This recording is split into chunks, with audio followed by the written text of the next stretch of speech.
Antes mesmo do Derby 213 começar, já conseguíamos traçar alguns cenários que com certeza ficariam na história do clássico. O Guarani poderia praticamente rebaixar o seu rival e, de quebra, encaminhar a sua classificação. Ou então uma vitória pontepretana marcaria o início de uma arrancada contra o rebaixamento. Quem sabe o Meia Elvis, depois de negociar com o rival, não fosse o herói do jogo. E diante de todos os cenários, poucos imaginavam que o nome do atacante Robert, recém-contratado pelo Guarani, depois de deixar a Ponte Preta, seria o lembrado deste jogo. Nos primeiros minutos do jogo, o cenário mais provável, levando em conta o momento das equipes, parecia ser o que seria escrito no livro dos derbys.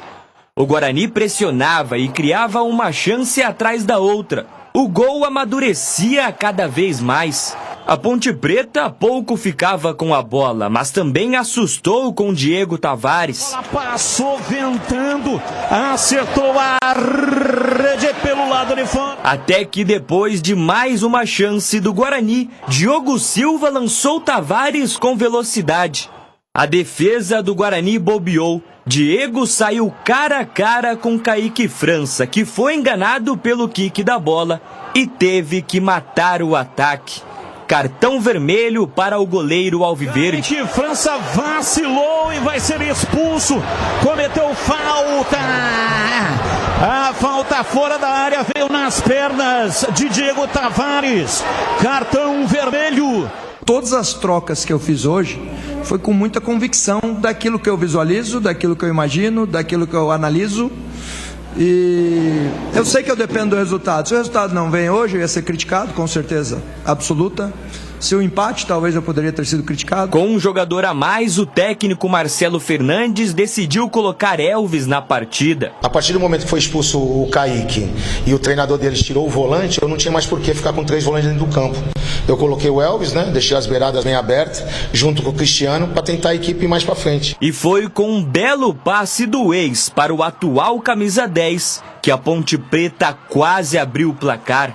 O meia deixou o Cristiano na cara do gol, mas Matheus Klaus fez bela defesa. Área, Klaus dá um tapa, tira. Mesmo com desvantagem numérica, o Guarani seguia assustando e muito o time alvinegro. Mas na maioria das vezes pecava no último detalhe. Pouco mudou na segunda etapa, apesar das trocas dos treinadores. A Ponte Preta ficava mais com a bola, mas era o Guarani quem assustava. Guilherme Parede era o jogador mais perigoso do Bugre. Mas o atacante parou em boa partida do goleiro Diogo Silva. E quando parecia que o jogo terminaria empatado, aos 46 minutos do segundo tempo, tudo mudou. Novamente, a partir de um tiro de meta, um lance que parece inofensivo, saiu o único gol do jogo. Luca ganhou no alto, Guilherme Cachoeira deixou Ebert na cara do gol e o atacante só tocou na saída do goleiro. E vem o time do Guarani, partiu, vai pra bola, Ebert bateu, é gol!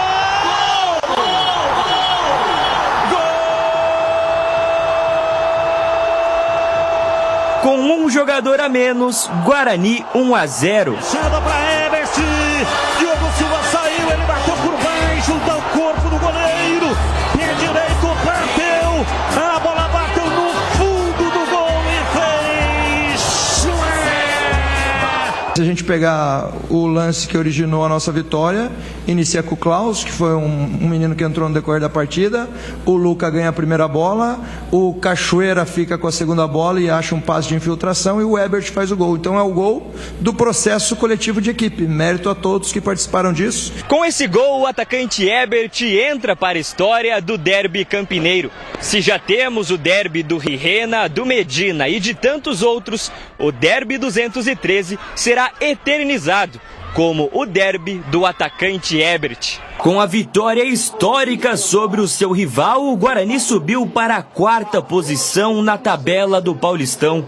E a Ponte Preta aumentou a distância para o primeiro clube fora do Z2. Agora, 5 pontos separam a Macaca e o Santos. Na próxima rodada, o Bugre recebe o Botafogo no Brinco de Ouro da Princesa. E a Ponte Preta visita a Portuguesa no Canindé. Para se livrar do rebaixamento, a Macaca precisa vencer os 2 jogos e torcer para 2 derrotas de Noroeste e Velo Clube. É um resultado que num derby ele acaba sendo natural, né? Nós vínhamos de 2 vitórias, né? No passado não perdeu nenhuma, a Ponte Preta para o Guarani. E essa infelizmente acabou, o Guarani conseguiu a vitória por méritos, conseguiu fazer seu gol e cabe a nós trabalhar muito até a última rodada para conseguir tirar a Ponte dessa situação. Matheus Klaus faz o lançamento lá de trás. O Matheus Klaus entrou aos 20 minutos do primeiro tempo no lugar do Kaique França, que cometeu uma falta. Como era um ataque promissor, ele foi expulso. E aí raspa de cabeça o Luca. Essa é a chamada bola bandida, né? Que o goleiro lança lá para frente para ver o que acontece. A bola cai nos pés do Cachoeira e o Cachoeira faz um passe extremamente inteligente. Ele mete essa bola na frente, ó. A Ponte estava no ataque e vinha se recompondo. Veja que quem chega no lance é o Pacheco. Quer dizer, chega não, ele tenta chegar, mas não consegue chegar. Ó, repõe rapidamente. Esse goleiro é muito bom, hein? Entrou, o Gregor já falava dele. Quem está ali com o Luca, que dá a raspada de cabeça, é o Lucas Cunha, zagueiro da Ponte. Sobe, perde na cabeçada. E olha que o Lucas Cunha é maior do que o Luca, né? Mas perde na cabeçada e sobra com o Guilherme Cachoeira. Portanto, como disse aí o técnico, o gol surgiu com os 4 jogadores que foram colocados no time reserva. Jogadores reservas que foram colocados no time. Agora, por motivo de expulsão, né? Não tinha como jogar sem goleiro. E aí ele, daqui a pouco os comentaristas vão falar, mas tirou o Natan Melo, que naquele momento era o melhor jogador em campo. Então tá aí, ó, entrou o Matheus Klaus e ele participa da jogada do gol e os 3 jogadores que entraram depois do segundo tempo. Bom, vamos debater o derby 213. Estamos aqui com 4 pessoas que estiveram participando. Narrei o jogo pela Rádio Bandeirantes, CHU Tigrão nos comentários e o Breno Beretta, que esteve lá nas reportagens cobrindo o Guarani Futebol Clube. O resultado da partida foi justo? Essa é a primeira pergunta e depois a gente vai aqui se aprofundar um pouco mais nas nuances do jogo. Começa com você, CH. Batista, não dá para discutir o resultado. Sabe por quê? O Guarani jogou com um homem a menos boa parte do jogo e o time se superou. A parte técnica, de troca, de escolha, a gente discute depois. Mas o Guarani foi muito determinado para o derby. A Ponte também foi, só que a Ponte não tinha pernas. Então não dá em nenhum momento para contestar a vitória. Ah, mas o goleiro reserva do Guarani pegou 2 bolas impossíveis, mas ele está lá para isso. Quantos jogos o Diogo Silva, goleiro da Ponte, salvou a Ponte? Faz parte do contexto. Foi um jogo legal, agradável de assistir, melhor o primeiro tempo, e eu acho que a vitória do Guarani, para mim, foi incontestável. E para você, Breno Beretta, o resultado do derby 213 foi justo?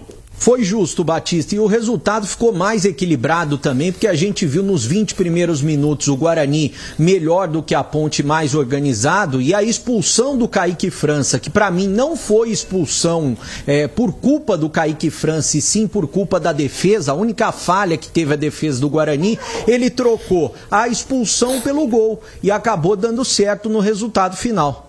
E para você, Tigrão, o resultado justo do derby? Para mim, justo. Gostei muito da partida, gostei do derby, um dos melhores derbys dos últimos anos, principalmente pelas alternativas, né? O Guarani realmente começa comandando, claro que atendendo ao apelo, ao impulso do seu torcedor, uma atmosfera toda favorável. Ele foi propositivo do ponto de vista ofensivo. A Ponte baixou as linhas até 20 minutos.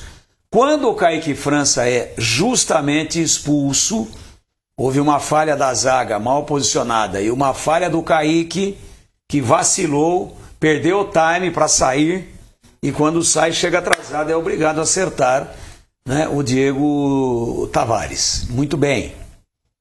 Esse lance, essa expulsão, muda completamente o eixo de comando do jogo no primeiro tempo. E a Ponte, na segunda metade do primeiro tempo, mandou no jogo e tivesse um pouquinho mais de perícia nas finalizações. E também não fosse a grande entrada, a qualidade do Matheus Klaus, que entrou numa baita de uma fogueira e resolveu o problema. Ele, Matheus, fez a diferença? Fez. Mas o goleiro pega quando você bota num lugar que dá para ele chegar. Então a Ponte poderia ter liquidado o jogo também pelo grande equívoco do senhor Matheus Costa, quando ele tira o Natan Melo para repor aí, botar o goleiro reserva. Ele desarrumou completamente o time do Guarani. Então ele teve mais sorte do que juízo. E a Ponte poderia, volto a dizer, ter matado o jogo no primeiro tempo. Não matou, veio o segundo tempo, a partida ficou equilibrada até o momento que a Ponte arriou. E quando ela arriou, aí prevaleceu a estrutura, aí prevaleceu a pré-temporada bem realizada, prevaleceu também a ótima entrada do Ebert, e o Guarani ganhou com justiça, porque se preparou melhor. E aquele negócio da faca entre os dentes, que nós vimos nos últimos derbys, nos últimos 3 fora esse, do 210 para frente, a Ponte teve mais espírito de derby. Nesse, me pareceu que o Guarani estava mais determinado a ganhar o jogo e mereceu a vitória. Ô Breno, você fez uma colocação importante na transmissão, porque o Kaique França poderia ter jogado o derby na lata do lixo. Ele teve uma decisão e a decisão dele deixou o time do Guarani com 10. E aí você disse, o Kaique França trocou um gol certo que ia acontecer pela expulsão. E no final da partida eu estava lá na cabine e os jogadores do Guarani foram lá no tobogã. E o Kaique França teve o seu nome gritado. Claro, evidente que o Guarani venceu o jogo, isso aí amenizou um pouco, mas me pareceu muito inteligente essa colocação, né? Porque ele tinha uma fração de segundos para decidir e decidiu matar a jogada, mesmo talvez sabendo que seria expulso, mas se ele não faz isso, a Ponte teria feito o gol. Exatamente, Batista. E a zaga deu pra ver que abandonou o Diego Tavares. A gente tá vendo no lance, só tinha os dois naquele lance, né? E o Kaique, por sorte, ele tava um pouco mais à frente. Se ele fica mais atrás esperando o Diego Tavares, pode ser que ele nem chegaria no Diego Tavares, o Diego Tavares poderia tocar por cima ou pelo lado, fazer o primeiro gol. Aí eu não sei se o Guarani iria conseguir reagir, mesmo com 11 jogadores. Qual foi a decisão dele? Fazer a falta, ser expulso, e mesmo assim o Guarani conseguiu se superar. Inclusive, logo depois do jogo, com exclusividade aqui na Rádio Bandeirantes, eu ouvi os dois goleiros, né? O Matheus Klaus e também o Kaique. O Matheus estava sem voz, jogador que não atuava desde outubro de 2024. E eu até citava nos treinamentos que eu acompanhei do Matheus que eu vi algo diferente, um goleiro que encaixa melhor a bola. E ficou mostrado, ficou claro e evidente, né, no derby, que é um goleiro que foi muito bem preparado pelo Arzu, e ele tem muito mais qualidade do que tinham os goleiros do ano passado, o Andrei e o Dalberson, entrando, mostrando que hoje o Guarani tem 2 goleiros de qualidade, né? O Kaique França até se desculpou com a torcida, pediu desculpas, mas a torcida entendeu, porque ele fez o que tinha que ser feito naquele momento, Batista. Bom, é o seguinte, já eu vou pedir o destaque positivo e o negativo do derby 213. Mas antes quero perguntar para o CH e também para o Tigrão a questão envolvendo aí a troca. Vocês já falaram que errou o Matheus Costa, mas o time do Guarani venceu.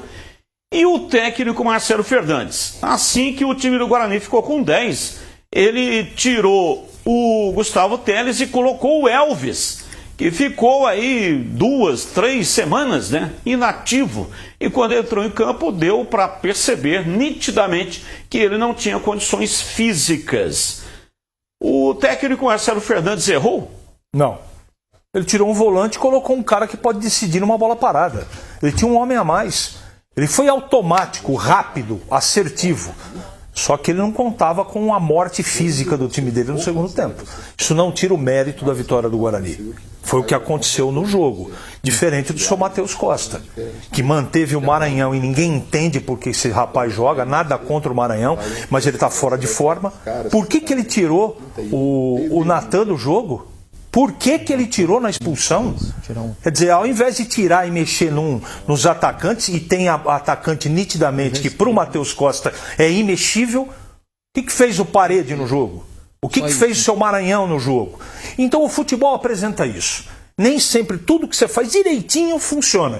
E às vezes você faz tudo errado, ou a maioria das coisas erradas, como fez o técnico do Guarani, ele ganhou o jogo. Ganhou o jogo por competência dele também, porque ele que prepara o time.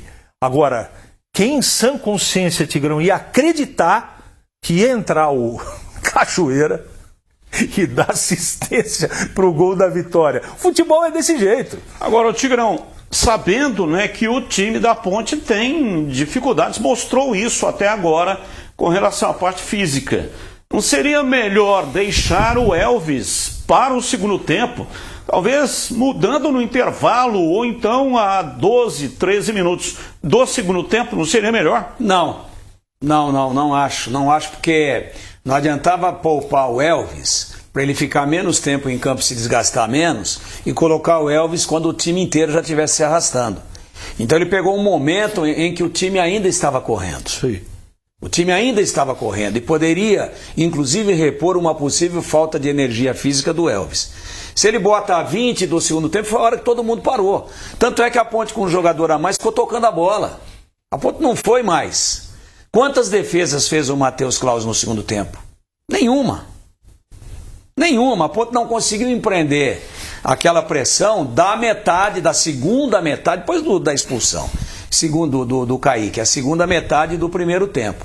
Então entendam bem, apesar da silhueta desproporcional ao que é o convencional para um atleta profissional, veja o lance mais agudo da Ponte no primeiro tempo, o tapa que o Elvis dá na bola com o lado de fora do pé, sem olhar, olhando para o outro lado, para que feche na diagonal o Cristiano, na maior defesa do Matheus Claus na partida, aquela no chão, que inclusive nós elegemos como a defesa do jogo. No chão e no contrapé, e cruzado, que dificulta muito para o goleiro. O Elvis, com um tapa de primeira, deu a assistência do gol da vitória, ou do gol para a Ponte pelo menos sair na frente. E o Cristiano bateu muito bem. E aí é mérito do goleiro. Então dizer que o Elvis entrou e não jogou, está errado. Ele jogou tudo que pode jogar? Não. Mas o treinador da Ponte, o Marcelo Fernandes, está de parabéns, porque ele foi ousado. Ele não foi omisso. Vou esperar o segundo tempo. Porque ele entrou com um time para segurar o jogo, para jogar reativamente no contra-ataque, para jogar com linhas baixas. Quando ele fica com um a mais, vai esperar o segundo tempo para quê? Então eu acho que ele fez correto, fez o certo, e não fosse a queda brusca de produção física da Ponte no segundo tempo, o jogo seria outro. E o Guarani se aproveitou bem disso. Está de parabéns, aproveitou a vulnerabilidade do adversário. E teve uma outra bola do Elvis logo depois que o Guarani fez o gol, né? O Guarani fez aos 46. Aos 48, o Elvis colocou uma bola na cabeça do Rômulo. Verdade. Ele meteu a testa, a bola explodiu no poste. Verdade. E ali estava o empate. Então, esse lance que você falou e mais esse outro já justificam. Não aconteceu. É verdade, não teve o gol de empate. Mas esses dois lances já justificaram a presença do Elvis. Não, acertou. Se ele não mexe, é dizer, treinador medroso, treinador omisso, fica com um a mais e não mexe no time. Ele tinha munição no banco. Foi tudo certo, acertou. O resultado é uma coisa que dá para discutir em cima de detalhes, inclusive da qualidade do Guarani. Agora, eu só queria fazer uma observação dos goleiros. Nos 2 lances letais, nos 2 lances capitais do jogo, na expulsão do Diego Tavares, o Kaique França demora para sair, ele perde o time. Se ele sai no tempo, ele chega primeiro na bola. Primeiro, falhou. E falhou também o seu Diogo Silva, quando a bola passa e é metida no meio da defesa. E o Diogo Silva opta por esperar enfrentar e não se antecipar como um líbero. Se ele sai no time, ele também chega na frente do Herbert. Então, 2 falhas de 2 grandes goleiros que são seres humanos, que salvaram os times em muitas oportunidades, mas eu também aqui estou comentando o derby, não estou comentando a carreira dos 2. Um detalhe importante que eu notei durante o jogo foi o seguinte: até nas últimas partidas o Cachoeira ele vinha entrando na ponta esquerda, e eu até tinha citado ao longo da nossa programação na Rádio Bandeirantes e na tela da Band que quando o Cachoeira chegou ele disse o seguinte: olha, meus melhores momentos foram como meia. Ele citou essa situação, e no derby, curiosamente, ele estava fazendo a função de meia. Quando ele entrou, ele teve a oportunidade, fez a função de meia, e ele foi melhor do que jogando na ponta esquerda. E agora, com relação ao Maranhão, eu teria tirado o Maranhão assim que o goleiro do Guarani foi expulso, e o treinador preferiu tirar o Natan, acabou dando certo, né? E o Maranhão provavelmente está fora do jogo de sábado contra a equipe do Botafogo. Tem um detalhe importante, Batista, que eu vou falar quando a gente esgotar o assunto de derby, já sobre a Assembleia com relação à SAF. Então, quem está nos acompanhando, já eu vou trazer um detalhe importante. Vamos aos destaques do derby 213, positivo e negativo. Começo com você, CH, dos 2 times, por favor. O aspecto positivo, eu gostei demais desse menino que entrou. Como é que é o nome dele, Batista? Goleiro? Matheus Klaus. Gostei demais dele. Momento decisivo, o cara pegou tudo. Mas eu positivo do Guarani, com certeza, o Herbert, que fez o gol da vitória. Existem outros destaques, tá? Acho que o time guerreou demais. E o aspecto negativo, eu acho que fica por conta do Matheus Costa, na minha opinião. Né? Ele tinha tudo para fazer um jogo mais tranquilo. E ele complicou. Sorte para ele, para o time dele, que o time ganhou. Mas ele fez tudo para dar errado. Então, Herbert e Matheus Costa como negativo. Da Ponte? Da Ponte, o que eu mais gostei, Batista, eu gostei do Cristiano, eu gostei, quando teve perna, eu gostei do Pacheco, eu gostei do Cristiano, já falei. Eu acho que o destaque vai ser o Cristiano, para mim. E o negativo, Batista, negativo da Ponte, poxa, negativo é o preparo físico, no geral, que derrubou o time. E para você, Tigrão, um destaque positivo e um negativo dos 2 times. O Herbert entrou voando, não foi só o gol. Ele entrou fazendo uma fumaça lá do lado direito e fez o gol como centroavante. Para mim, o grande destaque do lado do Guarani, esse moço aí, ó. Fez um golaço. Deu um tapa na bola ali de gente grande, né? Não inventou moda. Se ele enche o pé, acerta o peito do Diogo Silva. Então, para mim, o Herbert. E o lado negativo da equipe do Guarani, sem dúvida nenhuma, é essa confusão tática que o Matheus Costa fez na expulsão. Ele poderia ter perdido o jogo no primeiro tempo. O Guarani ficou perdidinho. E a Ponte tomou conta. Engoliu o Guarani no segundo período do primeiro tempo. O que significa isso? A segunda metade do primeiro tempo. E do lado da Ponte, indiscutivelmente, a programação que foi toda ela esfacelada, segmentada e refletiu dentro de campo, e o futebol profissional como é hoje, não tem lugar para isso mais. Então não teve jeito. E o lado muito positivo da Ponte, eu gostei das 2 estreias. O lado esquerdo da Ponte me encantou, com o Kevson, o menino revelado lá pelo... Kevson, perdão. revelado lá no Santos. Achei que jogou uma belíssima partida. Né? E à frente dele, que é lateral direito, fazendo uma segunda linha do lado esquerdo, grande partida também. Foi o lado mais importante da Ponte. Brian Borges. O Brian Borges, que veio lá do Paysandu. Então esses dois caras pegaram o Guarani meio de surpresa. O Guarani não estava preparado para uma ala esquerda com aquela qualidade e a Ponte criou muito por ali, sobretudo no período em que ficou com um homem a mais no primeiro tempo. Agora, depois, quando as pernas acabaram, esse foi o lado cruel para a Ponte, que poderia ter vencido o jogo, mas perdeu para as suas tragédias de 2026. Quais são as tragédias? O transfer ban, a consequente paralisação e a falta de preparo físico. Breno Beretta, destaque positivo e negativo. Bom, destaque positivo do Guarani, Batista, eu vou citar alguns para não ser injusto. O Ebert, como disse o Tigrão, entrou voando, né, fazendo fumaça pela lateral, e quando ele teve a oportunidade, ele fez mais do que os outros atacantes do Guarani. Ele conseguiu colocar na única oportunidade cara a cara a bola para o gol e com uma facilidade muito grande, porque independente de atacante de beirada ou centroavante, atacante tem que marcar gols, e o Ebert, para mim, foi o cara do jogo, né? O Cachoeira entrou numa posição, como eu disse agora há pouco, que é mais a dele, jogando como meia, fez a assistência que era o que se esperava dele, tirou um peso das costas. Também coloco como destaque, eu que acabei criticando a entrada dele na Rádio Bandeirantes, pela performance nos últimos jogos. O Matheus Klaus, que entrou e tomou conta do gol, e precisava dessa afirmação depois de mais de um ano sem jogar.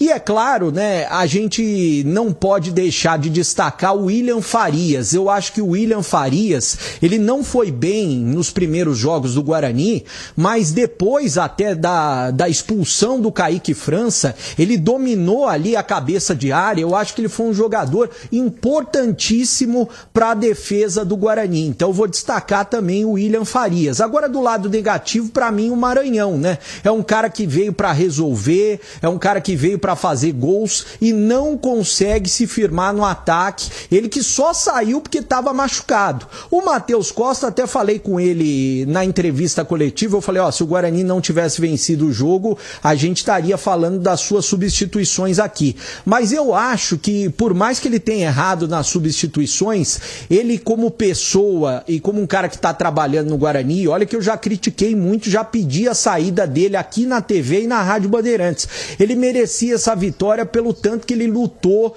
junto com o grupo fora de campo, né? É claro que ele errou muito nas substituições, mas eu acho que ele já merecia essa vitória. Agora, do lado da Ponte Preta, o Diego Tavares, para mim, foi um dos principais destaques. Ele poderia ter mudado o jogo com a expulsão que ele forçou para o Kaique França. Para mim, ele foi muito bem. E também, é claro, o Cristiano. Agora, o lado negativo, não vou culpar jogadores e treinador. Eu acho que o lado negativo é o extra-campo da Ponte Preta, que está escancarado, Batista. Houve uma modificação, né? O que aconteceu?